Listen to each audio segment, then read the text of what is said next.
Rems hospital chabupi yauna pung konmari ki manada miyo yani sikhi bi wahoda doctor ama furamati ki hospital se doctor sing yauna staff sing sang kilap ki khong tabak lepi khongsang matam khari ko handok khari hayeng ayo pung ni pandi ki hanang matau torgani hairi khongsang handok pagi tatang na Rems hospital ki teachers and medical officers association ni mai kai desu serola ma thok tuna kangan lakli lorena doctor from the sen about you paba doctor amadi anabi music marakta thoni ma doctor pada mari daina ba authority na tu matamda taba paikat pa social media da kihan khanglap ki sing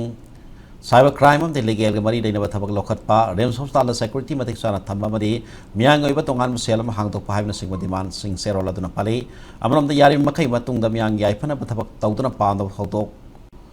thoktanaba honagani haina medical superintendent professor nepram sanjip na hospital asida ngasi nimidang wairam paumi singu na bada phongtoraki paumi singu na hangba wahangi paukumda professor nepram sanjip na haikibada miya na phupata sokiba professor freedom house Rems hospital lying ni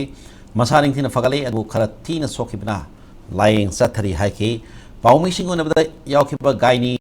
department SOD Dr. Rameshwarna Impact News na hangwa wahang ki paukumda Rems hospital da laikidrabi manju CS tarwa ngang khau da e top tigi amuk kana operation tawduna angang khau lo thokki bani haiba wapam thamki lana bamon kampu dagi yamem sanjoi ko bama laikidrabi matanda Rems hospital gi medicine department head SOD Dr. Dhanaraj na laikidraba mi edu liver shop ki sabsaba report fangki haina phongdoki the doctor Singh request तौजरगा यारिगै public की खनबीरगा मणिपुर प्रजा money खनबीरगा यारिगै थुना हांगदोकपिरो मकोइगी demand फंगबा फंगदबा हाइबदा मकोइना याबीदना हयेंग पुंग निपानदगी हांगने हाइबसे आइदी यामना मयामबुसु अमसुंग मयामदा अवाबा लैगिबदुगी नमक्ते याम नुंगाइजदे तौदुबु यारिगै थुना अमु resume तौरकपसे सिगिदमक्तदि yam नुंगाइ सिगी management J Koyna हिदा कापगा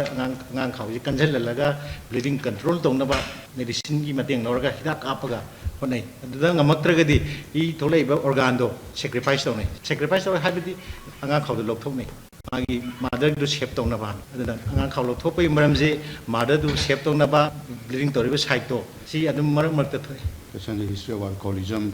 long standing sang alcohol seasonar pagi bari di laire masagi bilirubin 10 above ko mi bilirubin 1 makhat le 10 times na wang masalo jaundice na pu chang ba kenone my liver enzymes defined wang na ko more than 10 times 20 times wang ba du liver gi decompensated liver disease amani du ma de ko confirm war bu